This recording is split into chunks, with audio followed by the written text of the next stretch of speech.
Good evening Bhupendrabhai. Good evening, કેમ છો સાહેબ? બસ મજામાં. Good evening madam. Good evening, કેમ છો? મજામાં.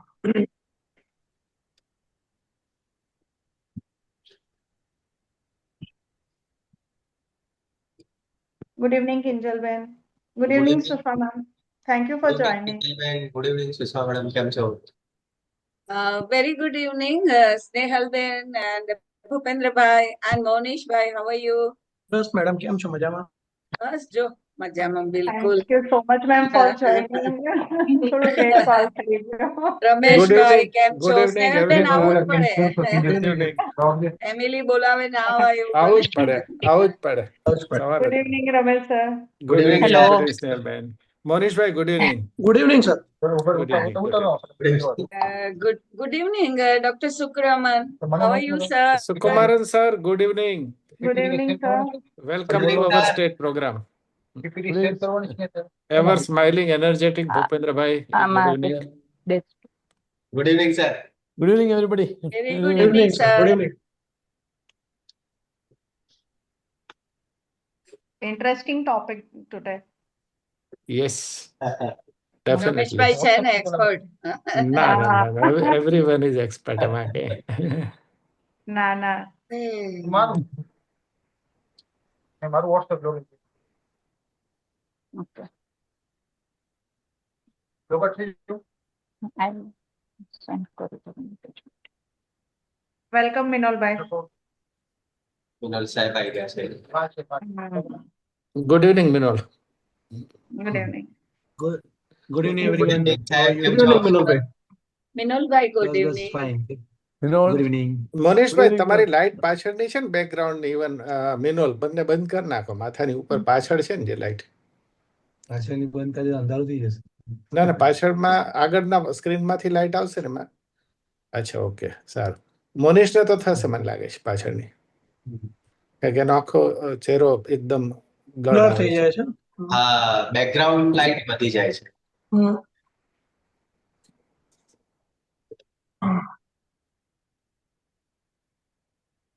કિંજલ મેડમ, સ્નેહલ મેડમ, તમે બંને પણ કો હોસ્ટ છો એટલે જેટલા પણ એડમિટ થાય છે બધાને અપ્રૂવ કરી શકશો હે ને? એટલે ચાલુમાં જો કોઈ ઇન કેસ કોઈ જોઈન થાય તો. Sir, am I audible? Yes Yes, yes. હા ઓકે મારું માઇક નહોતું ચાલતું એટલે ઓકે ગુડ ઇવનિંગ ઓલ. હા મેડમ, વિડીયો તમારો ચાલુ થશે કે નહીં મેળ પડે? હા એક જ કરું હમ. છું વિડીયો ચાલુ. થાય તો ઠીક, વાંધો નહીં. Rameshbhai, you have a very illuminated background. What have you done? ના એટલે અમે ગુજરાત પીડિયાટ્રિશિયન માં કરીએ ને એટલે નીતિનભાઈ is very very particular about it. ઈ 8:40 કનેક્ટ કરાવડાવે ને એક નહીં, આ તમારું જે બેકગ્રાઉન્ડ છે that's very illuminated. તો મારું ઘર જ છે. I know, પણ તમે લાઇટ ને કેવી રીતે એડજસ્ટ કરી એટલે છે? એક થોડીક દૂર લાઈટ રાખી છે ને એટલે ઇનડાયરેક્ટ લાઈટ ત્યાંથી ના આવે એટલે હું આગળ પાછળ નથી રાખતો. અને પ્લસ આઈપેડ માંથી કનેક્ટ કરીએ ને એટલે થોડું રિઝોલ્યુશન વધારે સારું આવે છે એઝ કમ્પેર ટુ લેપટોપ. ખબર નહીં, એટલે મારું પણ આઈપેડ હોય છે. I don't know, I mean, it's fine. Your તમારે ઉપર background જે is ડાબી બાજુ લાઈટ રહી ને એક ગ્લેર આપે છે બહુ. તમારી ઉપર જો clear પાછળ આપે છે. I know. હા. ફિલિપ્સ ની લાઈટ છે ને 600 રૂપિયાની ફિલિપ્સ ની લાઈટ આવે છે. હા.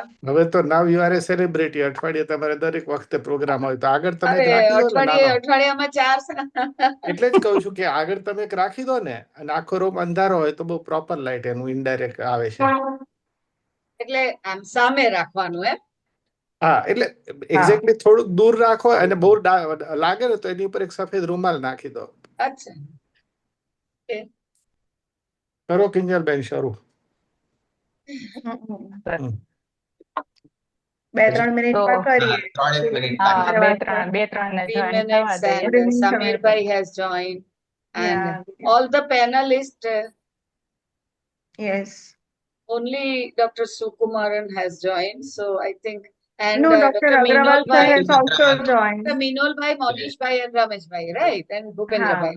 Yes, So there are a few more, I think. Samir, Salim and Ha.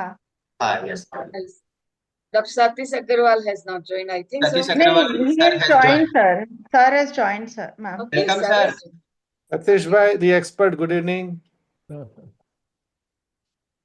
मुंह दिखाई करो Sukumaran sir, सतीश good भाई, evening. मुंह दिखाई करो. Sir, good evening, Dr. Satish Bhai. How are you? Good evening, sir. Samir, good evening. Good evening good evening Good evening, Sadish.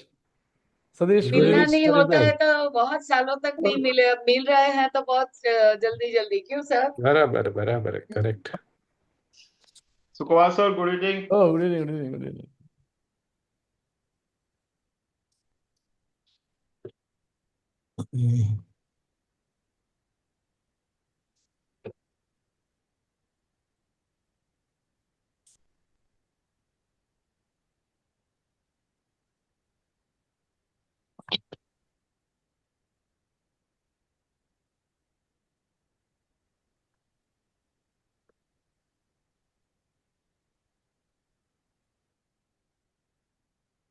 Finally, Dr. Salim Hirani has also joined.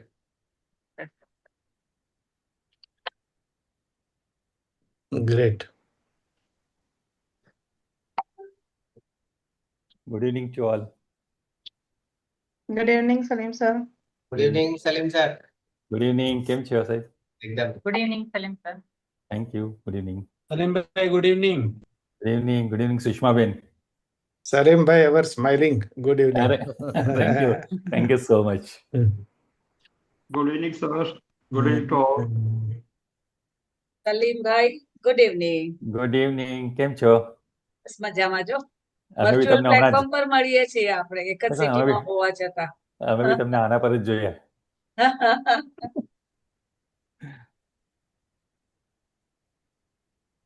Kinjal madam, you can start now. Start કરીએ, હા. Yes. Okay. So it's sharp 9 o'clock. So should we wait still or should we start? No, Yes. we No, start. you should start. No, No, we we should start. We should start. Oh, good evening to all delegates, faculties, esteemed faculties, dignitaries, and all those who have joined today. Our chairperson of Central AHA and chairperson of Gujarat AHA. I warmly invite you all to this fifth episode of fifth web series, which has been So I think madam's Kinjal bandwidth is madam, low somehow. Kinjal Ben, you switch off your video so that connectivity Yes. will be a little would better. like to invite this Dr. Bhupendra Kapadia sir to invite our chairperson of Central AHA and our chairperson of Gujarat AHA for welcoming speech. So Thank over you, to you. thank you. Yes, ma'am. So thank you so much. And it gives me an immense pleasure to invite you all and to welcome you all for this fifth episode of our consecutive CRISP webinar series. And today's topic is very, very excellent. That is affecting everyday's life and that is helpful in everyday's practice too. That is healthy adolescence in an unhealthy environment, challenges and solutions. We will be discussing and the mode of which will be MCQ based. So I am assuring you all that this session will be benefiting to you all for sure. Now I invite my chairperson, Dr. Snehal Sirolawala. Before that, I will take this opportunity to welcome our ECHC, that is Environmental Chapter of Central IIP, chairperson Dr. Satish Agrawal, as well as Dr. Pramod Kumar. I think he is yet to join. And other members of ECSC chapter, along with Central AHA chairperson, I welcome you all, ma'am. And now I welcome our chairperson, Gujarat AHA, Dr. Snehal Sirolawala, for his address, for her address. Thank you so much, Dr. Bhupendra. And I welcome you all to this fifth episode of CRISP webinar series by Gujarat AHA. And every month we are taking a topic which is linked to teenagers' health. Today's topic is healthy adolescence in an unhealthy environment, challenges and solutions. For that, we have excellent moderator Dr. Bhupendra Kapadia and a panel of Dr. Bajania sir, Minol Amin bhai, Salim Hirani sir, and Dr. Monish bhai. And we have expert guests Dr. Sukumaran sir and Dr. Satish Agarwal. I welcome all of you and I thank all of you for accepting the invitation. I also welcome Dr. Sushma Desai Madam, our CHA chairperson. She has always been a mentor and guide for us, and she has always blessed us with her presence in all the webinars. Welcome, ma'am. And I also will take this opportunity to welcome Dr. Satish Agrawal, sir, and Dr. Pramod. He has not joined yet for the webinar. So with this welcome note, I hand over again to Dr. Bhupendra Kapade and I'll request him to welcome Dr. Sushma Desai ma'am for her welcome address. Dr. Sushma Desai Madam, Yeah, Chairperson so, Central AHA. Yes, ma'am. so very good evening and a very, very warm greetings from my side to my Gujarat family, a home where I always like to be. And respected Dr. Satish Agarwal, sir, the chairperson of Environment Chapter, Dr. Sukumaran, sir, it's a pleasure and a warm welcome on AHA platform. Dr. Amir Shah, who is an ED of Central AHA, the Gujarat AHA chairperson, Dr. Snehalben, Secretary Vilrabhai, today's eminent speakers, Dr. Ramesh Bhai, Dr. Monish Bhai, Dr. Salim Bhai, Dr. Minol Bhai, Dr. Swati Bopat Madam. I'm so very happy to see you, ma'am, and all the esteemed guests who have joined today. I guess a long back, we have started talking about adding, to the 4 facets of health defined by WHO, the physical, mental, psychosocial, and sexual. We have started talking about adding the spiritual health to that. But now it's high time, I think, to add 2 more facets of health, and that is digital health and environmental health.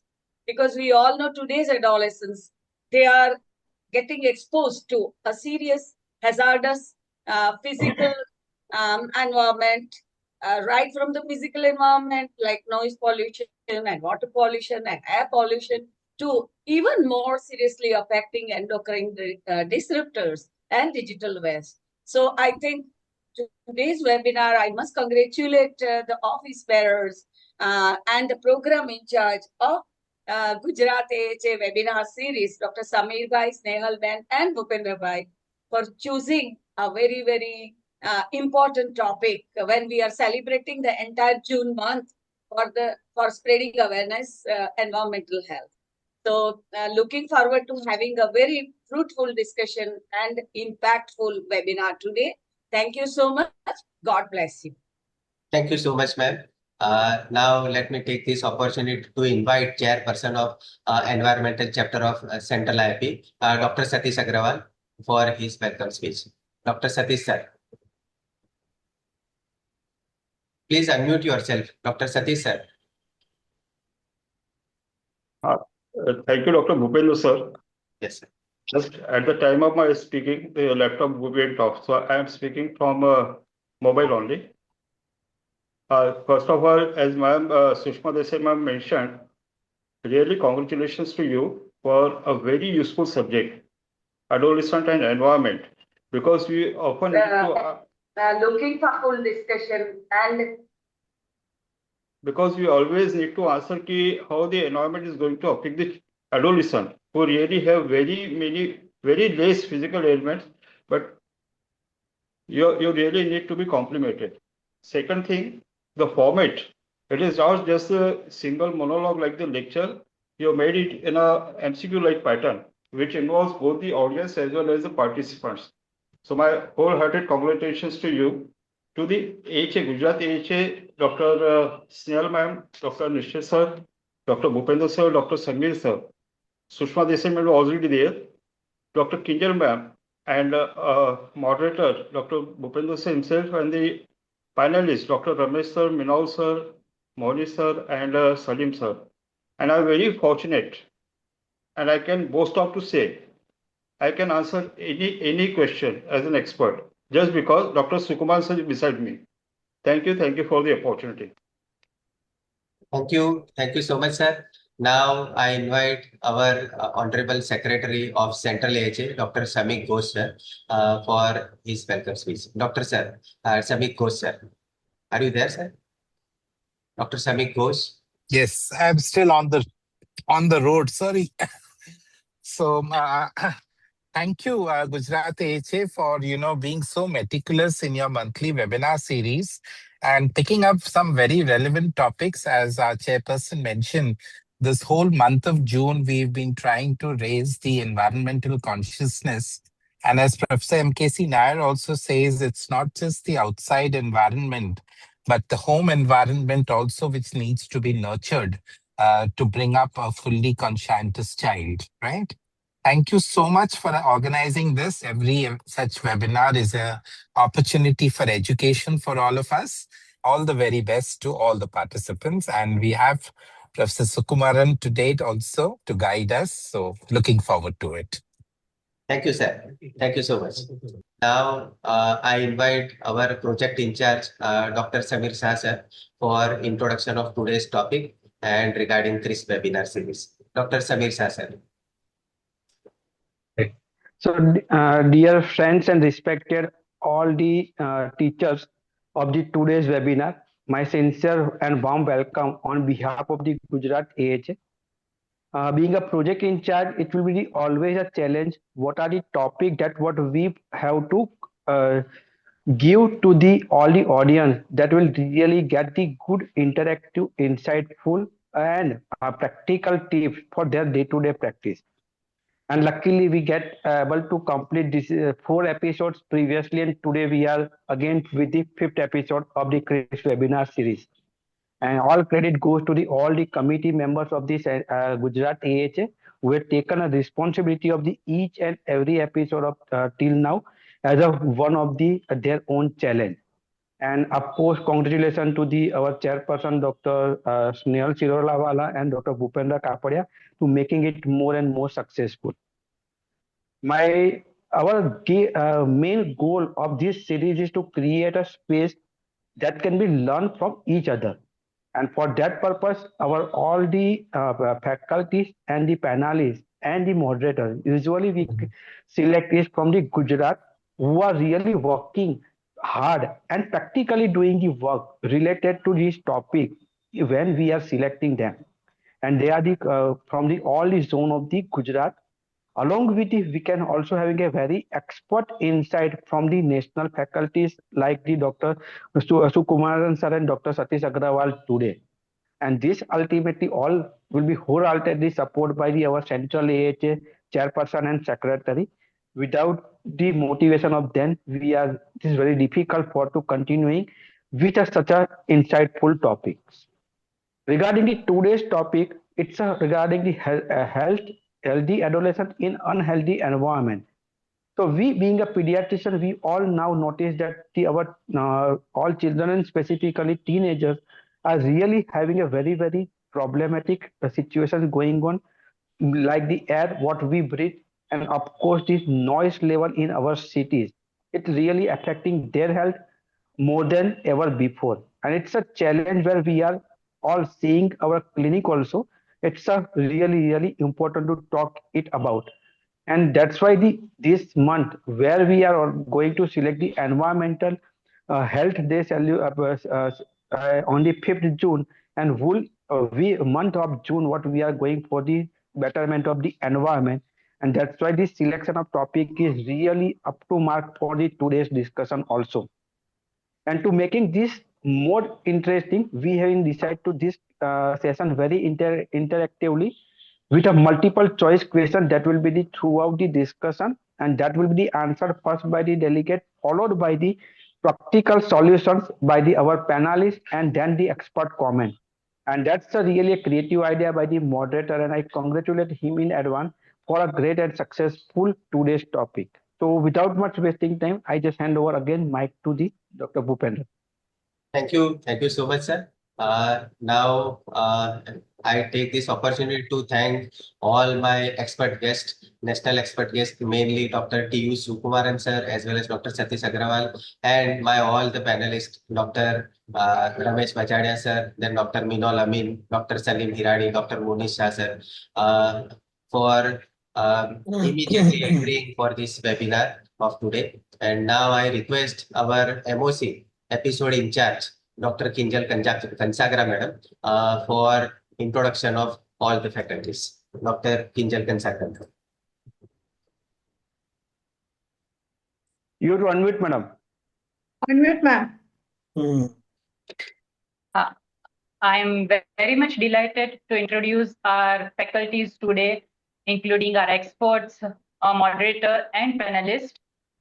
We have with us as an expert, first is Dr. T.U. Sukumaran sir. With qualification is MD DCH DNB with PhD in Asthma and Environment, Diplomate of Environment and Child Health. He is the Professor of Pediatrics, Government Medical College, Kottayam. He is also Professor and HOD Pediatrics, Pushpagiri Medical College, and works as a Senior Consultant at Caritas Hospital. With his accomplishments, he has published 60 articles in national and international journals, published 8 books in pediatrics, and he has been awarded as the Best Doctor Award by Government of Kerala. And along with that, Dr. Shantilal Seth Oration 2023 and Dr. N. Somu Award 2024. I welcome you, sir, to this panel discussion, and we await for your expert opinions in the topic which you are en route to.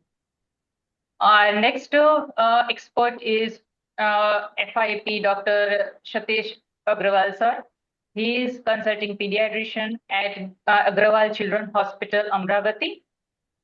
If we narrate the achievements, then he is chairperson of Environment and Child Health Chapter, president of IP Amravati branch in 2012, organized secretary and chairperson of Mahabetigon in 2005 and 2019. Currently, EB member of Child Abuse Group ICANCL and Computer Group of Child Health CMC. He has contributed in copious books of ICHC, a textbook of respiratory medicine and guidelines for the parents on childhood obesity. Got facilitated by Central IAP in 2018 for social awareness. And he has written many health-related articles in newspaper and also conducted 256 episodes on TV. Fine. So today we have, now I would like to introduce our moderator, today the backbone of our panel discussion. So that is Dr. Bhupendra Kapadia, sir.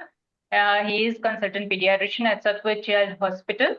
He is honorary secretary of Gujarat AHA 2026-27, past chairman Vadodara Adolescent Health Academy 23-25, executive member, board member, that is of Academic of Pediatrics 2020-25, EB member of Environment and Child Health of 2005 and 2006, past president Academic of Pediatrics Vadodara 2019. At that time, they won the Best Branch Award by AOPG.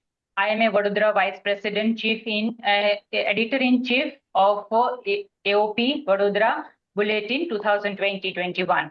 Yes, ma'am. Keep it short. No issue. Yeah. Okay. So I think we can do away with this thing and straight away move to academics because. Yes. Okay. No, let me introduce the panelists at least, though not in detail. I'll just interrupt you. Sukumaran sir is so modest that he has not mentioned past president of Central IIP anywhere in his slide. So we have again this as a panelist, Dr. Ramesh Bajania, sir. He is vice president with Zone CIP 2005 and 2000. Actually, I'm not reading the whole thing, but That's what. Yeah, please keep. Yeah. Okay, so another panelist is Dr. Minol Amin, who is again pediatrician and neonatologist at Ladies Care Hospital and Child Care, and being the joint secretary of Environment Chapter 2021 to 2026. He's has National Green Army Coordinator and articles in Enrich and Academic Today. He has written that. Fine. And I has okay, fine. The next panelist is Dr. Samir Hirani. He's the senior pediatrician at Surat Hirani Children Hospital and past president of Surat Academic Association, founder of AHS Surat. And we welcome you, sir. And for the next fourth panelist is Dr. Munish Shah, sir. And that is, he is the private practitioner since the last 23 years and AOPG executive member since 2014 to 2024 and organizing secretary of midterm scientific meet and president AOP of Patan. So welcome all the panelists for your expert opinions and diverse expertise in this topic on environment. As before I hand over to the moderator of us, I would say that being working in a medical college, we do see the medical students who are not much interested in studying or by theory lectures, but once we are exposed them to MCQs, they are very much active. So today we have come up with this MCQs MCQs based panel discussion where we young panelists acting as an adolescent, they would be exposed to MCQs, and I hope this panel discussion would be very much interactive and it would be useful. Thank you. I would invite Dr. Bhupendra Kapadia sir to moderate the session. Thank you. Over to you, sir. Yes, ma'am. So thank you all. Now let's dwell into the topic, healthy adolescence in an unhealthy environment, challenges and solutions. We need to decode the cumulative load of modern air and noise pollution together. So if we discuss about the noise pollution, nearly 466 million people are having disabling hearing loss. And because of air pollution, 6.67 million annual deaths globally are there. So both these pollutants operate silently, bypassing our natural evolutionary alarms and inflicting cumulative systemic damage across a lifespan. So adolescent biology is at perfect storm because of this air pollution and noise pollution. And this is the root of modern youth health crisis. And why adolescents? Because their multi-system exposure is going on. Their brain, lungs, hormones, their sleep, academics, and mental health is all are affected by these two. And these two both are having 24/7 exposure as of now. Because be it at their home, be it they are at school, in the traffic, while seeing screens and gaming, then headphones using, then indoor pollutants, they all are making them worse. Why and how? We need to discuss that. And this air pollution, noise pollution, these both are not an environmental problem. They are health emergency because they affect cardiovascular system, pulmonary, neurological, mental, renal system, these all. So, and the blind spot is we don't take environmental history routinely and we don't give importance to these surrounding environmental changes. And these are the missing vitals in our pediatric care. And we don't have such kind of environmental history checklist too in our day-to-day practice.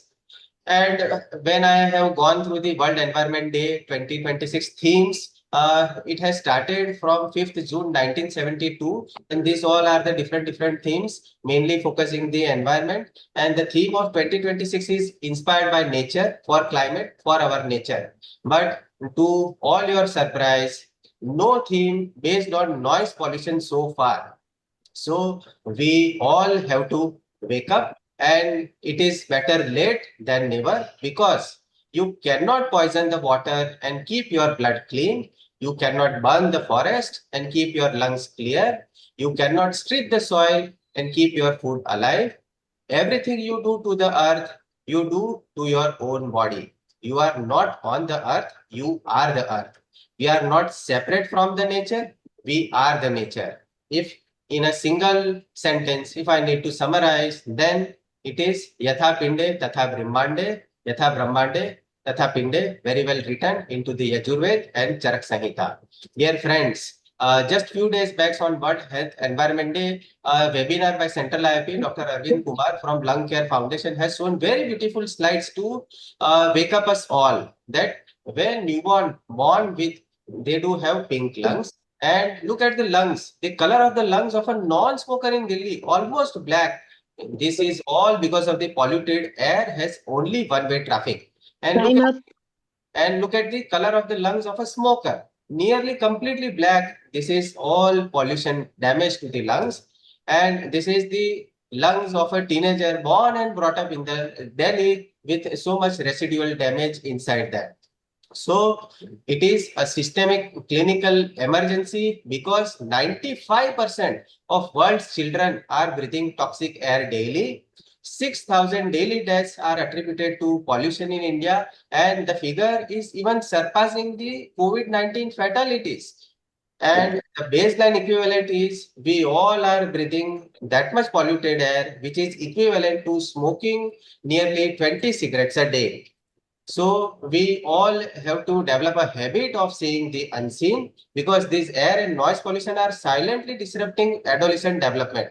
So let's discuss less commonly discussed topics, that is air pollution, indoor and outdoor, as well as noise pollution, that is acute versus chronic. So my first question to all the panelists, this 15 years of age Arav who is having asthma symptoms worsening over 6 months, who sleeps fewer than 6 hours per night, uses earbuds up to 4 hours daily, the daily exposure to dense traffic corridors is there, and who resides in an AQI more than 200 zone, and he reports increasing anxiety. So, which pollutant is affecting him the most? Air pollution, noise pollution, screen exposure, lifestyle factors, or all of the above? To all the panelists. Yeah, obviously, all of the above. All of the above. Yeah. So you all are absolutely right. Now we will go individually. So first and foremost, I request Dr. Ramesh Bajania sir to take up this question. And your question is this: why adolescents are more affected than adults? And your options are: their detoxification mechanisms are fully matured at birth. They possess a more advanced nasal filtration capacity. They breathe a greater volume of air per unit of body weight, and they spend more time at heights where pollutants are less concentrated. Dr. Ramesh Vajani. Bhupendra bhai, obviously here they breathe a greater volume of air per unit of body weight. So you are absolutely right, sir. And what is your explanation, sir? Dear sir, why the choice is C? See, basically they breathe more air per kilogram of body weight as compared to fully grown human being, because adolescent age group is a range. Plus, most of the time they are playing outside. And you know, the time of playing, even in my school days, if I remember, it was during afternoon, 3 to 6, where the concentration of ozone is maximum in the atmosphere. So they don't know the consequences, that in which conditions they are playing, and plus the traffic adjacent environments also. Can you go back? Just the lungs are developing, the brain is developing. In fact, brain is not only developing, but it is highly volatile and very susceptible to neurotoxicants at this age. Yes. And everyone knows that the pollution is outdoor as well as indoor. But outdoor pollution, PM 2.5, is a major problem, because in any pollution, 90% is PM 2.5, and it is a fine particulate matter. And that is the real worrisome problem.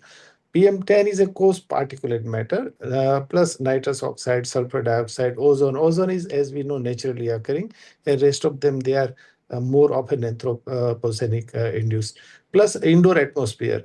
In fact, you narrated about environmental history. So we must ask our receptionist to fill up that form, giving the history of child's home, child's school atmosphere, the neighborhood of child, so that you can come to know whether the child is having exposure to cigarette and biomass smoke, incense sticks. I mean, we are so religious and we associate our religious sentiments to agarbatti that we forget that it has ranging from formaldehyde to pH, so many broad carcinogens, mosquito coils, biomass cooking fuel, synthetic perfumes and spray. And these are all part of the normal lifestyle. And we hardly think that the pollution comes from this thing. So we are exposed as long as we are inside the house, as we step outside the house, again we are exposed. So everywhere we are surrounded by the pollution. And dear friends, this is the most common scene nowadays. Look at this. Child is standing in front of the mother, and you Correct. all must be amazed that this child standing in front in the footrest is directly in the blast zone of dense localized vehicle emissions. In fact, Because Bhupendra Bhai, this is a very good slide you have prepared because it depicts everything. I mean, this is a routine scene because in morning there is a thermal inversion. The lower surface of the on the road is covered, trapped by air of warm air upside, right? And plus gravitational settling of heavy particulate matter PM10 and gas pollutants, they shift towards the ground. And if you look at the exposure pathway, then a child is hardly 3 to 3.5 feet. So it is more nearer to the land as compared to adults. And plus, lungs is developing, heart is developing, immunity is developing. So it is right in the line of fire, which we call as blast zone of dense localized vehicle emissions. So always, I mean, rather than this thing, in fact, my room partner's son got killed with a thread during Uttarayan. So otherwise also it is not safe.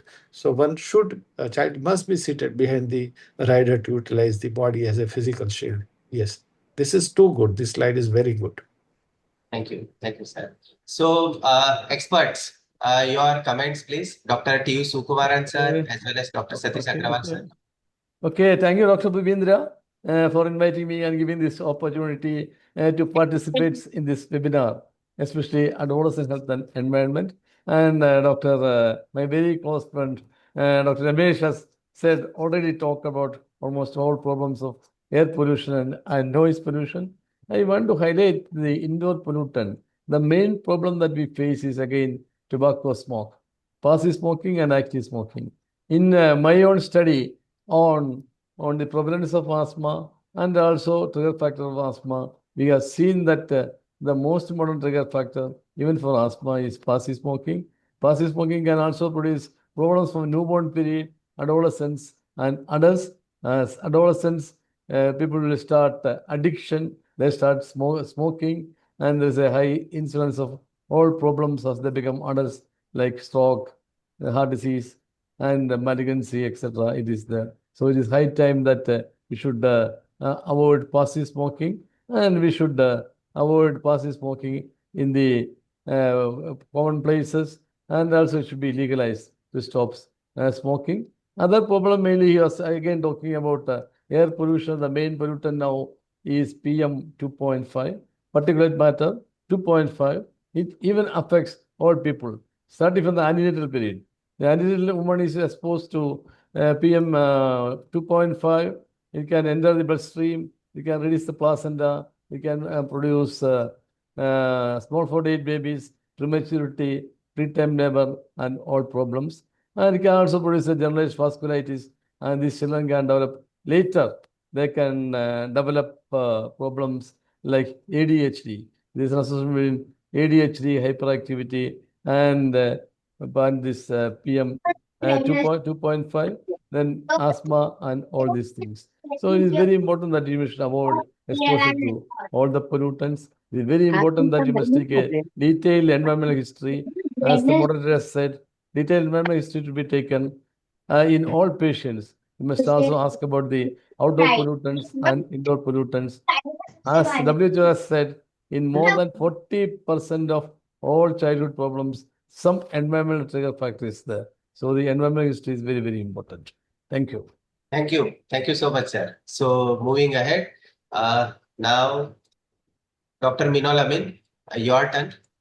Your question is, epidemiological cohorts demonstrate a strong association between PM 2.5 exposure and adolescent metabolic syndrome. So, which neuroendocrine axis disruption explains this link? And your options are primary parathyroid hyperplasia leading to severe hypercalcemia and secondary lipolysis inhibition, selective downregulation of GLUT1 at the level of renal proximal tubule epithelium, isolated suppression of arcuate nucleus resulting in a paradoxical loss of ghrelin sensitivity, and particulate matter triggering chronic low-grade neuroinflammation in the hypothalamus, activating and raising the cortisol and concurrently driving systemic M1 pro-inflammatory macrophage shift in fat tissue promoting insulin resistance. So, dear sir. Yes. Yes, sir. So, Dr. Bhupendra, in this particular question, the option answer would be D, where the particulate matter triggers the chronic low-grade neuroinflammation in the hypothalamus. It activates your HPA axis, which raises the cortisol. And Yes. basically, this PM ultrafine particles, which are PM 0.5, 0.1, it crosses the blood-brain barrier and causes the neuroinflammation. So the effect would be kind of shrinking of the brain volume, reduce IQ, serious attention deficit, and escalating the anxiety and depression. And adolescent, which are they are having both the problems, like they are having the air pollution, exposure also, and clinical obesity. So when these two combines, the risk of cardiovascular and respiratory complication multiplies exponentially. And systemic reach of this infection, this air pollution is manifold, particularly to the brain, where traffic-related pollutants and all this causes the BBB and links to the shrinking brain size and fundamental neurobehavioral changes like anxiety and depression, etc. Lungs, it's a permanent damage. It actually gets translated into form of specifically FVC and your FEV1, it's going to get decreased, and it cements a lifelong respiratory deficits. As far as the endocrine defects are concerned, irrespective of the diet or the calorie intake of the child, your EDCs, endocrine disruptive chemicals, these are going to disturb the hormonal pathways and actively promote the childhood obesity. So that is also very important. So here two things are important actually. One is your cortisol, and this is going to increase the adiposity in your tissues. That is one thing. And secondly, your PM 2.5 causes M1 macrophage activation. So that will lead to the TNF alpha activation and interleukin 6 activation, and insulin resistance is going to get increased. So these are things which we need to consider. Mental problems, already anxiety disorder, depressive symptoms, sleep disorders, climate-related anxiety, and even suicidal ideation. This can happen because of this mental health problems and obesity double attack. Air pollution and obesity independently raise the systemic inflammation, and shared mechanism is chronic low-grade inflammation. So this amplifies the insulin resistance, and particularly it also causes the vascular dysfunction. That is very important as far as the cardiovascular complications are concerned. So when Dr. Sukumaran sir was mentioning that environmental history is important, and Dr. Shirewala was saying that nowadays from mental health, physical health, this health, now environmental things are going to be on the top of the thing, because many of the diseases are caused by environment which were not previously seen by us. So it is very important to incorporate environmental history in this our patient taking histories, and we have to be very much aware about it. Thank you. Thank you, sir. Dr. Satish Agrawal, sir, your expert comment, please. Thank you, Dr. Bhupendra, sir. Dr. Minal sir explained very nicely. I won't take much time because we have to complete the things. I really congratulate you for a nice question. Thing is that whatever irritant is there, portal of entry, it damages that thing. Like if it is through skin, it will damage the skin. If it goes through oral, then it will cause an enterotoxic problem. But over here, you mentioned that it is the inhalant, P2.5. It is causing all extra respiratory effects, especially over the endocrine. It activates the HPA axis, activates the cortisol oversecretion, and causes obesity. So Dr. Minal sir and elaborated very nicely, and a very nice question. Please proceed forward. Thank you, sir. Now, Dr. Salim Hirani, please get yourself prepared, and Yes, here sir. is your question. Burning a single mosquito coil releases PM 2.5 equivalent to how many cigarette smoking? And your options are 225, 20, 50, 100. Your answers, please, sir. Yes, sir. The answer is D, 100. It's 5 packets of 20 cigarettes. So that it comes is to yeah. So these are all indoor pollutants, and they are also known as hidden enemy, because many of the time we are just unaware or ignorant of all these pollutants. Most of us might also have used these mosquito coils, and they are so riskiest that this mosquito coils, even agarbatti, in the sense that we used to ignite at our home. The perfumes, synthetic perfumes, they can release the volatile organic compounds that are also harmful to the health. Even vape exposure, that also is very harmful to the, especially respiratory health. And the third hand smoke, that is the new thing that is coming, because we have heard of active smoking and passive smoking, or first hand smoke, second hand smoke. The third hand smoke, that is the minute particles, they are absorbed, they are getting absorbed, or they are attached to the furnishings of the room, like curtains and all furnitures and everything. And this can cause again the same harmful or dreadful effect that the first hand and second hand smoke cause, and can lead to health hazards. So this is also very important. We are using mosquito coils very routinely, as I told you. Mosquito coils are used by almost 2 billion people across the globe. This is too much. And 12 billion coils are sold every year. And one mosquito coil, as the question suggested, that it is equivalent to PM 2.5 100 cigarettes. And also one mosquito coil is equivalent to hydrocarbons of 50 cigarettes. So much pollution this can mosquito coil can lead. So this is very important to become aware of it, especially adolescents. They are more vulnerable, and we should avoid using these coils and everything. Thank you, sir. Sir, can I add one more point? Yes.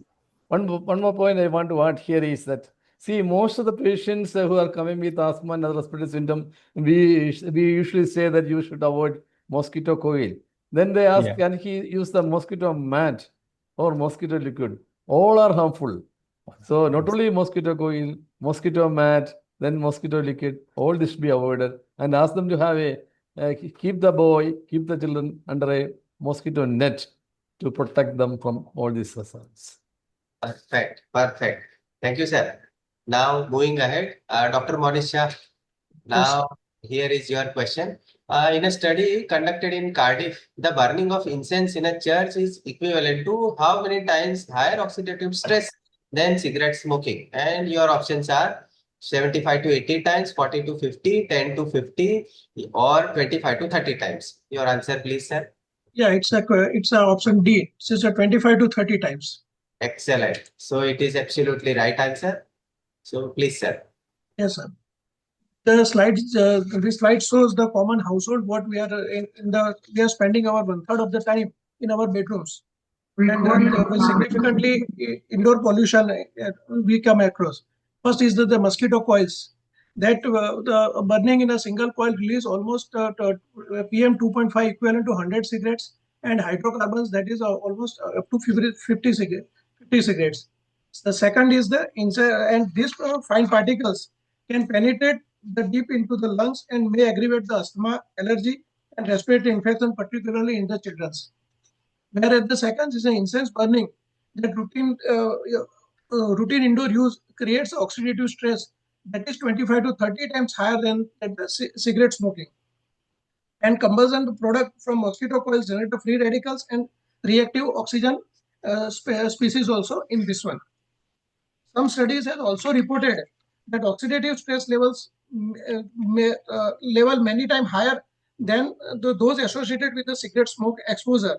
And oxidative stress causes cellular damage and contribute to inflammation, respiratory disease, and cardiovascular disease, and a long-term health problem also. And the third is the third hand smoke. That is, even after a cigarette has been extinguished, toxic chemicals remains on the wall for furniture, bedding, curtains, and carpets and clothes. This residue can persist for the weeks or for the months. And infant and young children particularly vulnerable because of their frequency to touch contaminated surface and put their hands in their mouth. And this is the illusion what we have explained earlier. The same thing. It is 25 to 30 times higher. Yeah. True. So, Dr. Satish Agrawal, sir, your expert comments, please. I think he has left. Okay. I'm there. Okay. Please, sir. There is a connectivity issue there because of the heavy rain. No, sir, please. Many excellent questions, sir. And answer is excellent, 25 30. And that shows what Ramesh sir said in the beginning. So many rituals are there, but we do for religious purposes. But we need to take care of, especially the children and the adults, sir. So answer is excellent. Sir, please proceed. Thank you, sir. Now, question to Dr. Ramesh Vajjane, sir. Your question is, what is the primary characteristic that distinguishes third-hand smoke from second-hand smoke? And your options are, it is a term for smoke that has been filtered through an air purification system. It is the smoke released from the burning end of a cigarette between puffs. It is the smoke exhaled directly by a person using a tobacco product. And it refers to the toxic residue that remains on the surfaces and in the dust after the smoke clears. Dear sir. So it refers to a toxic residue that remains on the surface and in dust after the smoke clears. Perfect. So now, if we look at, everyone knows that first hand smoking is which is being inhaled by the smoker. Second hand is exhaled into the surrounding environment from the burning end. But the third hand, it is the toxic residue that sticks to surface, dust and fabrics long after the smoke clears. And there is a strong pediatric link because infants crawl and exhibit high hand-to-mouth activity. They physically not only ingest absorb this latent toxins directly from the home surfaces, but it is absorbed also. Now, this is very important to note that smoke-free homes are not THS-free. So, the houses where people don't smoke, there also it has been found that the interior contains THS, and it contains confirmed carcinogens. This is again a very worrisome thing. And over the time, suppose if it is not treated properly, then over the time it becomes more dangerous and it is responsible for DNA damage. Plus, there is a poor genotoxicity. So there is more to it rather than what people think. Plus, respiratory and immune harm in young people, as we know, the physiology is developing. And more worrisome is gut microbiome. Even it disrupts gut microbiome. So virtually, it is very impossible to eliminate with routine cleaning. People say that we clean our house with a vacuum cleaner and all these things, but it is very difficult to remove. And e-cigarettes and hookah, just remember, it also leaves THS residue. So THS is a real problem. Thank you. Thank you, sir. Dr. T. Sukumaran, sir.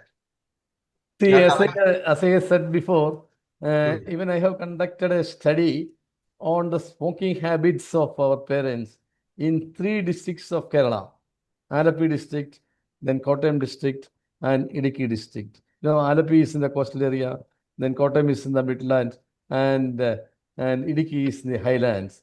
And here we are seeing that in the more than 75% of cases of asthma and other respiratory problem, the commonest trigger factor is again passive smoking. And the main culprit there was grandparents. The grandparents, they start smoking. They usually keep their children in their lap and they will start smoking. And if the mother and father say the grandfather to stop smoking, they will not stop smoking and it will end up in a family quarrel. So it is very difficult to ban this passive smoking in our setup. Thank you. Thank you, sir. Now, Sir, we are left with 25 minutes. okay. So we'll directly start and go ahead with the noise pollution. So I we'll be request skipping all the this panelists section. to wrap their discussion little bit short so that we can cover maximum of the questions. Yes. So, dear friends, let us start with the noise pollution, the forgotten pollutant. Even Indian Academy of Pediatrics, Indian Pediatrics is also having article way back in 2016 that noise as a health hazard for children. Time to make a noise about it. So, noise pollution needs more noise, and this is the thing which we all go through very routinely, local as well as global. Few events are even global. And we all see that the teenagers are moving around and get caught by the traffic cops with their earbuds inside. This is the most common scene. that and they are not able to hear the even horns because the noise inside that earbuds is so much loud that they are even not able to hear the horns from the back end of the cars. So this is the routine scene, and this is the global event nowadays with so much of loud voice that this all DJs is disc jockey. This disc jockey wale babu will make you deaf jockey for sure. So even in PICUs also we do see that the alarms and all are having very high voice, but we often forget that even a single decibel increase in ambient noise raises the pediatric tachycardia by 6.6 percentage. And this left side was the previous scene we all have seen before, that the schools were surrounded by trees, and now the schools are surrounded by highways and trains and all. So we all need to discuss about this noise pollution. So Dr. Ramesh Bajania, your question is, what is the characteristic of hidden hearing loss caused by chronic noise exposure in adolescents? And your options are, it primarily involves damage to the outer ear's ability to funnel sound. It is a temporary condition that reverses once the adolescent moves to a quiet area characterized by a complete loss of high frequency sound perception, or it impairs the ability to understand speech in noisy environments but may not show up on standard tests. So, dear sir, what is your So answer? now, yes, Bhupendra Bhai. So it is the Bhupendra Bhai, hidden hearing loss is a real problem which people are not aware, because it impairs the ability to understand in the noisy atmosphere, and hardly it is detected by the taste. Plus, in modern era, I mean, adolescent, even after once he wakes up from morning till evening, he's everywhere surrounded by the noise, be it gaming, be it birds, be it driving in the traffic, or going to the gym. Even, I mean, it is very surprising that even in gym also they play loud music. Concerts, they are aware. Many a times it happens that people die. I mean, it could be the effect of combined alcoholism, drug abuse, and plus high noise also. Who knows? And religious events, our all religious events are associated with a high frequency noise. So it is hidden in a sense that the test is normal, but the deficit is real. So if you subject that adolescent for an audiogram, then everything appears to be within normal limits, but the listening is abnormal. So in a classrooms or group settings, despite a clear audiogram. Next slide, please. Yes. So I invite Dr. Satish Agrawal sir for your expert comments, please, sir. I congratulate you, Dr. Bhupendra sir. What Dr. Ramesh sir said is absolutely correct. But why the audiogram is coming normal, although there is a hearing deficit? They say it is just because of because this hearing loss, there is a damage to the hair cells and the nerve. While when we test the audiogram, we test the hearing cells. So there is no damage to the hearing cells, so audiogram will come normal. There is a problem with the connection, neuronal connection. That's why the audiogram may not, although audiogram is normal, there is hearing loss. And otherwise, all the causes, extremely important, we do encounter all these in day-to-day practice. Extremely important. Thank you, sir. So moving ahead, Dr. Minol Amin, your question is, at what home noise level threshold is there a sharp increase in mental health diagnosis for adolescents? And your options are 45 decibel, 53 decibel, 85 and 65 decibel. Yes, sir. Yes. So the 53 decibel is the right answer, actually. Perfect. Yes, sir. Yes. And first of all, I would like to ask a question to the audience that nowadays we have a AQI meter, but how many of us are actually having a decibel meter at our home or the PICUs or NICUs or any crossroads or the DJs? Nowadays, when you complain to a police about the high noise levels, you should have a proof of high decibel meter reading before they actually caught the culprit. So decibel meter is as important as AQI meter that we need to understand. Now, as far as the high noise levels are concerned, say your 60 is a normal conversation decibel sound. That is a 60 level. Now, even below that, the 53 level, that is also dangerous when the child are exposed for a long time. And earbuds, most of, as Dr. Ramesh Bajaj sir has said, that most of them are using the earbuds or any hearing devices.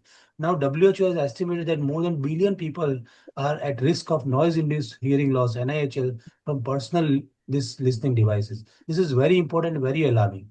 Other than that, your background noise, this actually reduces the concentration. It impairs the working memory. It is associated with the lower your performances. The cognitive performance is also declined, and it has also got a low irritating thing on the mind. So there is a always effect on the mental health.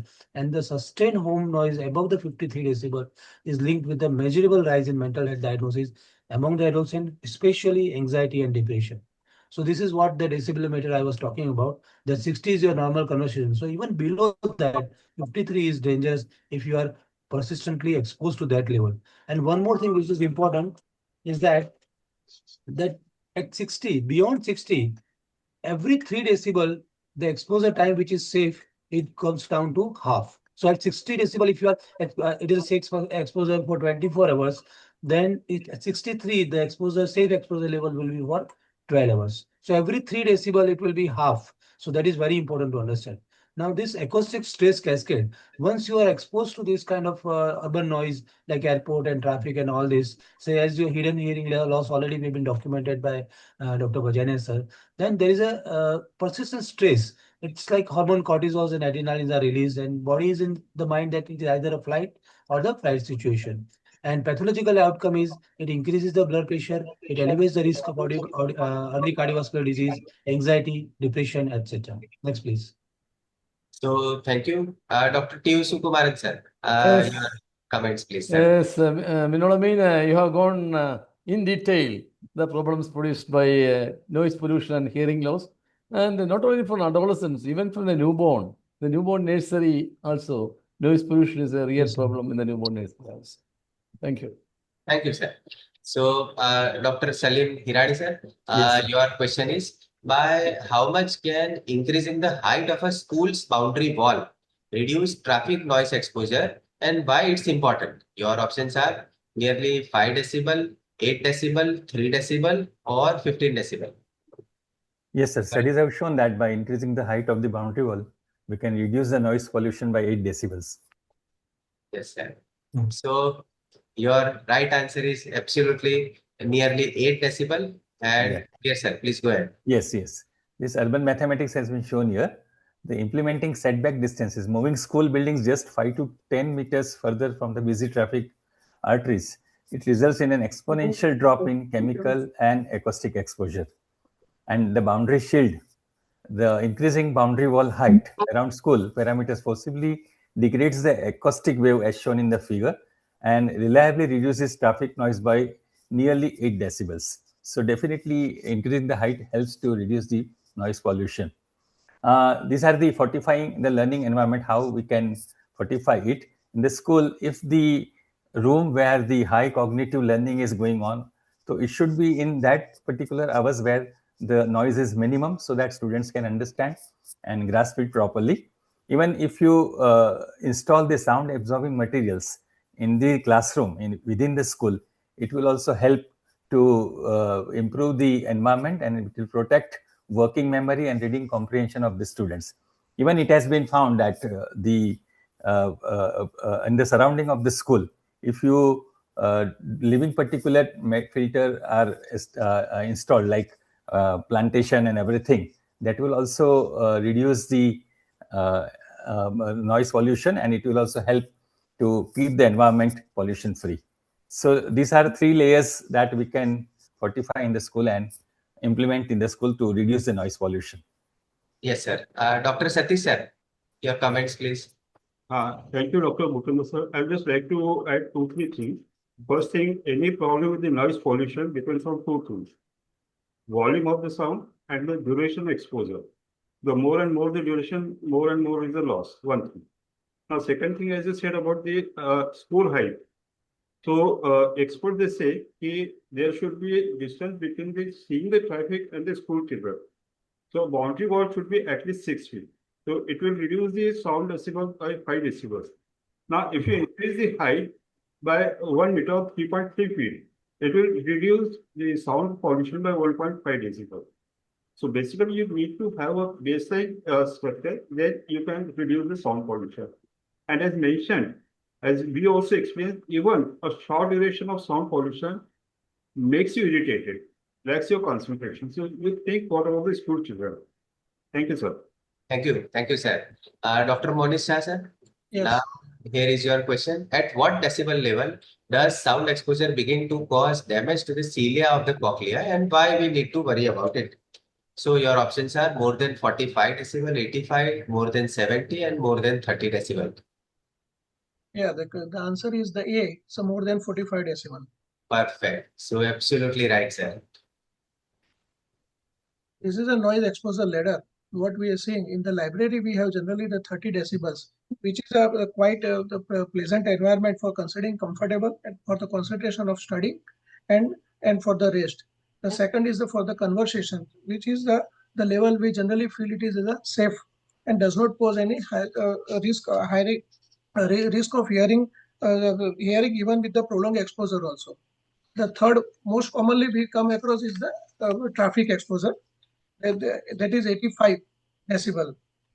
This is important to threshold because prolonged exposure can begin with the cause of the hearing damage.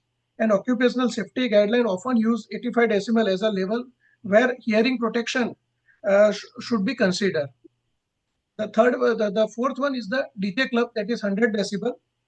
Even if the few of us we exposed can result to the temporary hearing loss, ringing like tinnitus, and the long-term uh, auditory damage if exposed repeatedly. And the live concern, that is 120 decibel. It is approximately the exposure at that intensity can cause immediate discomfort and may damage the delicate hair cell of the inner ear. And the last one is the threshold of the pain, that some reaches that pain noise at level can cause a severe pain, ear pain, and potential permanent ear damage, hearing damage after even the brief exposure also. The physiological pathway of the cardiovascular disease, like we come across autonomic arousal, that is sympathetic activation and parasympathetic withdrawal during the sleep, that leads to the increased catecholamine production, that the endothelial dysfunction, that impaired flow depending on the dilatation of the brachial artery, and the terminal outcome will be the arterial hypertension, acute myocardial infarction, or the ischemic stroke. That increase in the just 10 decibel in a road traffic noise correlate with the 7 to 8% increase in the odds of developing clinical hypertension. And there is no the guideline for the global environment and for the noise pollution. The culture is a blind spot like mother gathering, the mass gathering and celebration equally, they lead to the mass deafness. The noise is not an anonymous, it's an acute physiological insult resulting in high blood pressure, altered microbiota, and irreversible cochlear damages also. So, Dr. T.U. Sukumaran, sir, your comments, please, sir. See, I just want to make a comment here. I was the national president of the Indian Academy of Pediatrics in 2011. At that time, there was an action plan for me. It was called Child Friendly School Initiative. It's called CFSI, Child Friendly School Initiative. We were at 10 points. I think it is high time that we should include this one also as a 11th point, prevention of noise pollution and air pollution in the school. And also you must mention about the height of the school wall is very, very important to prevent noise pollution also. So it should be a part of our child-friendly school initiative. Yes, sir. Thank you, sir. Thank you, sir. Thank you. So, Dr. Ramesh Bajadia, sir. Dr. Bhupendra, sir. Yes, sir. Please excuse me. Yes, sir. Satish, sir. Please go ahead. With due respect, the answer. Because as you are saying, 60 is the normal conversation tone, so at 45, occurring damage to the cilia seems a bit illogical to me. So I think the answer should be 85 because sir also said that 85 it becomes uncomfortable. Till 60 everything was going comfortable up to the noise level, up to the conversation level. 85 onwards the damage starts occurring. So we need to check the answer. Probably it is 85. So I never interrupt in between, but because it's a very prestigious platform and sitting with a expert like Sukuman sir, that's why my duty to differ over here. Please, sir. Yes, sir. So, going ahead, what are the... May I just say about a few Yes, things? sir. I mean, sir, please, sir. Say 60 decibel is safe. I mean, whatever decibels are there, it is safe for a certain time of exposure. So more the time of the exposure increases, the level of the decibel should decrease. So 85, you are absolutely right that 85 is the answer that has been given across many other things also, that it actually damages the cochlear structure, and it also disturbs the connections of the auditory nerve. So that is 85 level, that's perfectly right. But even at the 60, we persistently are exposed to 60, which is although the normal level of conversation, but here normal level of conversation is not going to last for the 24 hours. So we are going to get rest for some time. So that is why the safe level for a longer duration is going to be lesser than the 85. 85 is immediately kind of damaging to the cochlear nerve and the auditory connections. But the lower level also for the persistent period of time, it is going to be harmful. That is what is my understanding, sir. So what do you think the answer is? Sir, we cannot, I mean, no. What I'm trying to say is, sir, we cannot given stand. 45 and 85. There is no in between. That's why I say 85 definitely it causes damage. 85 is immediately damaging. There is no doubt about 55, that. adolescent we are seeing at 54 it damages. So it was dangerous for 54 also. And that was that 53, 54. They say from 45 to 54 is the sweet zone. So 45 to 54 is the sweet zone for the adolescent. So 55 will cause damage to them. So obviously, when the other option is 45, I think the answer should be 84. 53, around 53, 54, above that, that would be a kind of damaging, sir. Yes, for a long time. Sir, Bhupendra sir, please. Bhupendra sir.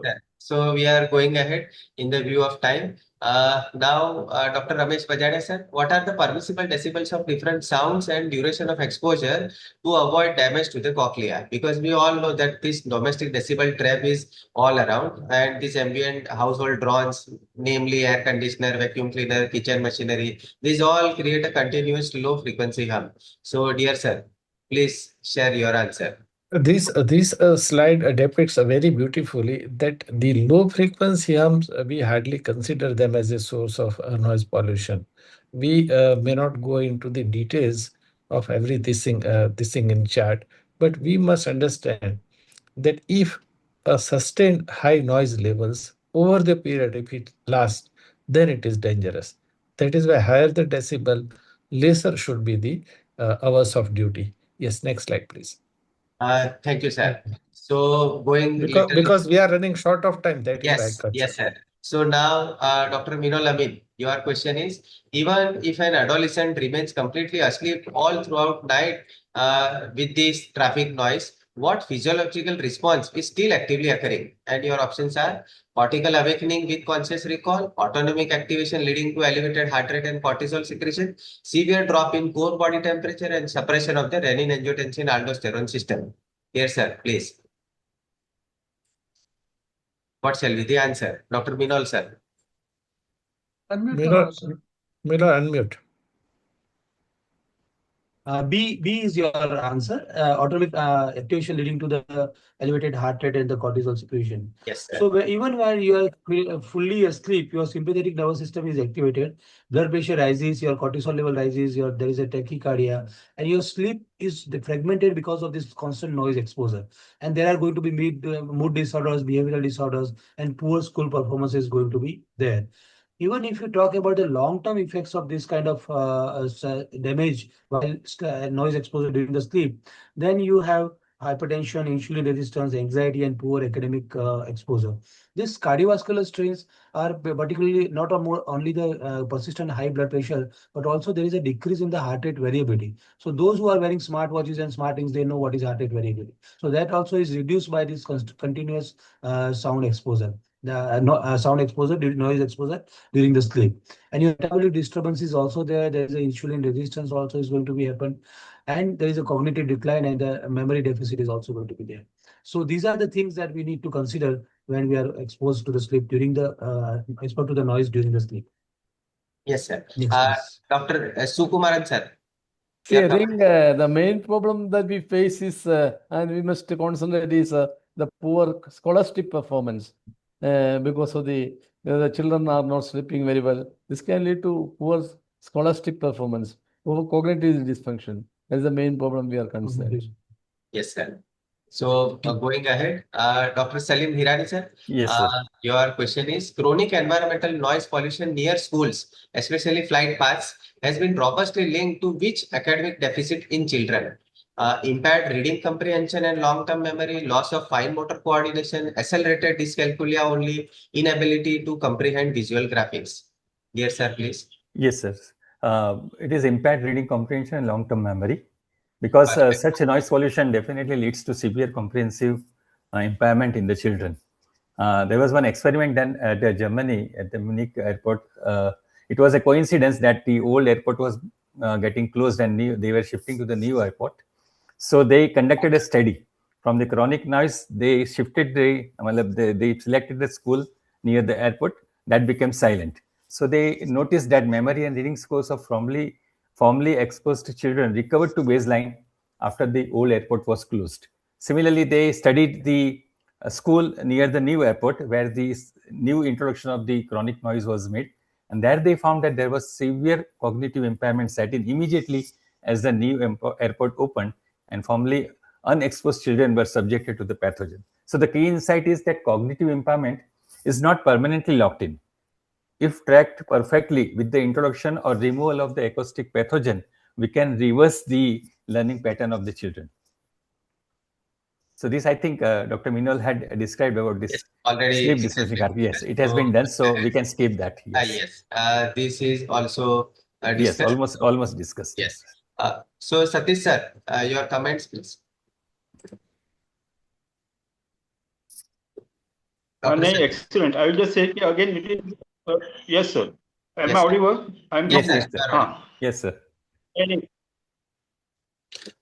Okay. I will just add it is again the study we found that it is dose dependent. The more and more exposure the airflow aircraft they are flying lower, the more and the more damage. Proceed further, sir. We are having less time. Yes, sir. So Dr. Monish sir, please, sir. Your question is: adolescent patient presents with early signs of noise-induced hearing loss. What counseling rule should be advised for earbud use? And your options are 80-20 rule, 80% volume, 20 minutes, 60-60, 60% volume for not more than 60 minutes at a time. Switch entirely to bone conduction headphones at 100% volume and only use earbuds while sleeping to minimize active listening strain. Dear sir, please go ahead. Yeah, that's option B. That's a 60-60 rule. That maximum 60% volume for the not more than 60 minutes at a time. Not traditionally, this is a normal audiogram. Sometimes we come across that the audiogram will be normal, but the persons can't able to hear on a noisy atmosphere, or he can or the school in the school restaurant or in the crowded environment. But the audiogram will be the normal for that persons. Increase in the listening effort and the fatigue mainly. Perfect. So, dear friends, what all do you think that should routine adolescent visits include hearing risk screening? Yes or no? Yes. Yes. Absolutely, yes. So, going ahead, Dr. Ramesh Bajada, sir, bonus questions to you, sir.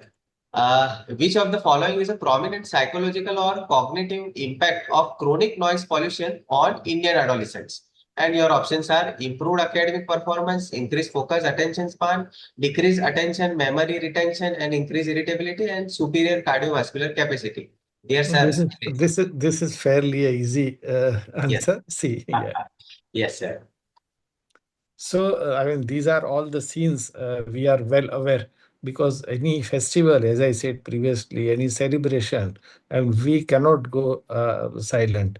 Ideally, what it should be like depicted on the right side, where the maximum decibel should be less than 30. But we all have, I think, studied in a atmosphere depicted on the left side, because during Navratri, our exams, they used to be there. So The problem is with localized spikes. I mean, learning cost is great. Hardly anyone has, in the beginning only you said that noise pollution has been very less studied. So hardly we know about this thing. So balanced solution is needed now. In fact, there has been a ban from 10 p.m. to 6 a.m. But we know that hardly it is being implemented, because when I wake up at 2, 3 a.m., then some bhajan or some is going on in my town. So we are very well aware, and people hardly they know that children and students they are more most vulnerable. कारण के जे जो लोग बूढ़े हो गए उनको तो कुछ डैमेज हार्डली उनको अभी करना है, लेकिन the most vulnerable they suffer. Yes, next. Yes, sir. Vinod, Sir, please. we are left with 2 minutes only, and we have got one question in chat box. Okay. So We need- I'll finish it off by asking just a single question. Which adolescent health challenge will worsen most by 2035? Asthma, mental health, obesity, sleep disorders. All, Uh, all, all, by all, all all, panelists as well as expert guests. All. All. So yes. So dear friends, small lungs but big risk. Protecting children from pollution emergency, and we all should be aware about the hidden dangers in indoors and why children are most at risk that we all have gone through, and what all are the health effects of noise pollution across life stages we all have gone through, and these are the actionable solutions for the protection. Monitor AQI and use N95 mask whenever the air quality index exceeds 200. Harness natural air purifiers, grow indoor plants like snake plants, peace lilies, spider plants, and switch over to EV if possible, and adopt clean cooking fuels and promote electric vehicles to reduce outdoor emissions. So, thank you. Thank you all. Now, we have got one question in the chat box by Dr. Samir Shah, sir. How ozone is affecting health? Ozone, can I take it up? yes, Yeah, sir. ozone was previously also it was there, and the two parts ozone, the ozone which is present in the stratosphere, it is actually beneficial, but which is the one which is present around us is detrimental. So the maximum concentration of ozone is during afternoon time, and the children generally they go out and play during that time only. Now ozone is responsible for all the Sukumaran sir is an allergy specialist. It activates the allergic pathway, and so many other disorders related to pollution also. So ozone is a main culprit, in fact. And fortunately, recently I read that there was a big hole in our ozone layer, and now we are seeing some repairing due to last few years efforts by human being in some countries. So everything is not that bad. Bhupendra sir. Yes, Yes, sir. other than that, this ozone actually has got the oxidative stress also. So more it or not only the respiratory system, but it also affects the cardiovascular system in the long run.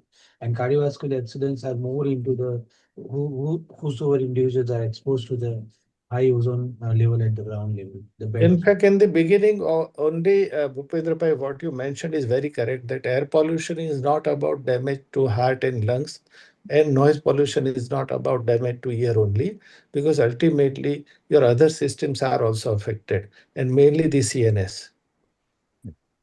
Bhupendra sir, may I? Yes, sir. Go ahead. What Ramesh sir said about ozone is very correct. Only thing what I will add is we measure the air pollution by what is called as the AQI, and ozone is one of the major gases in that, apart from carbon monoxide, sulfur dioxide, and nitrous dioxide. So he said very correctly, it is either occurring naturally, or if it is dense, then it causes air pollution. If AQI is more, then it leads to more of the respiratory problems, other things which are seen with the air pollution. Please proceed, sir. Yes, sir. So herewith I request all the panelists as well as expert guests to give a one-line take-home message for all our panelists, for all our delegates. Starting with Dr. T. Sukumaran, sir. One-line message. Take-home message. Dr. T. Sukumaran, sir. I Okay. think Yes, sir. The most important point I want to highlight is that, see, when you see a patient, when you see a child with any medical problem or even surgical problem, you must take a detailed environmental history. You must take a history of outdoor air pollution and indoor air pollution should be taken to find out the risk factor. Thank you. Most important is environmental history. Perfect, sir. Dr. Satish, sir, one line take home message. Yes, sir. Only thing wherever there is pollution, there is problem. So all tackling the pollution, it is better to prevent pollution. That is the only thing I would like to say. Great, sir. Dr. Ramesh Bajania, sir. I mean, Bhupendra bhai, as a pediatrician, we are the victim of noise pollution because after every injectable or anything, the children they have a shrill cry and we all suffer. And most of us by now we must be suffering from noise pollution. But yes, now I mean, this is such a huge topic that it cannot be summarized in one sentence. But yes, noise pollution because it has been given less importance. I think schools they should give more importance to green spaces. What you said is a triple noise shield. That is very important. Thank you. Yes, sir. Dr. Binol, sir. Yes, actually, it's a vast topic, as Dr. Ramesh Bajania sir has said. But making aware of this vast problem to the adolescent is very important. And for that, our environment chapter has got a Green Army project where we have a module for the school children and where we can teach them and make the teachers aware of the problems so that they can actually propagate the message to the society and gradually the change will happen. So because adolescent chapter is also dealing with the adolescent schools and all that, and they are making many school programs. And environmental chapter is doing the same things. Probably the collaboration of some kind would do a great job for the children of the state and the country. Great. Dr. Salim, sir. Yes, sir. Very good lines I read in the module that we are going through. That was the adopt the new elite. No scents, no perfumes, no engineered smells from bathing soaps and cleaning liquids. That's very important to prevent indoor pollution. Yes, sir. And that is the message I like it and I gave you. Thank you, sir. And Dr. Monish Shah, sir. Yeah, what the adolescents and the young generation using the gadgets, we should advise them to follow the rule of 60-60. That's for their earbuds and for the traffic also and everywhere. Great.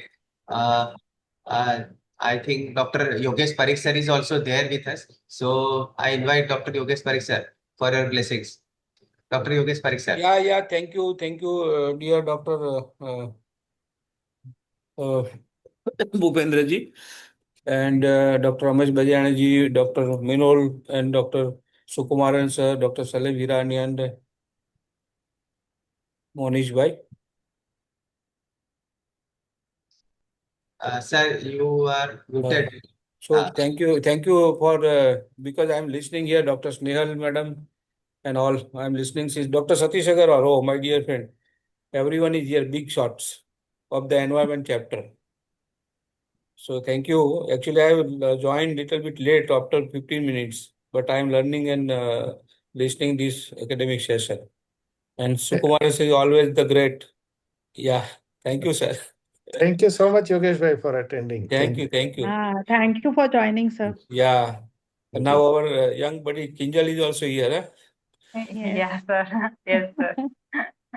Kinjal work with me in our department. Yes, sir. Yeah. So, Dr. Kinjal, please go ahead. Yeah, so it was very wonderful, interactive, and many good things, and actually very insightful comments we have got to know during this panel discussion. From this session, at least I came to know that what we were knowing till date was only the tip of the iceberg, and much more lies beneath that also. And from this session, we have really gained a lot of new aspects and new things, and again, implementing the things in our day-to-day OPD-based practice. So it was wonderful. All the panelists, experts, so they were wonderful. Actually, it was in between very interactive, also correcting, and there was a little bit dilemma in the answers, and it was clarified, and was the right message was given to all of them. So it was really a very good and interactive session. I am very much thankful to all the panelists and all the faculties, our moderator and experts especially, to give your to be over here with us in during this panel discussion. Thank you all so much. Right. Thank you. Thank you, So, everyone. It was a Yes, sir. wonderful Bhupendra sir. session. yes, sir. Bhupendra sir. Bhupendra sir. Go ahead, sir. Sir, congratulations to you. First thing, Uh, incorporating adolescent and environmental one thing. The questions were really so tricky. They were really googly. Unless until you know the subject, it's very difficult to answer. So congratulations to you. Thank you, sir. Bhupendra is a quiz master, sir. Hey, so, ma'am, Maybe I'm the getting reason this he is quiz he on has quizzed environment all is the not very panelists. easy.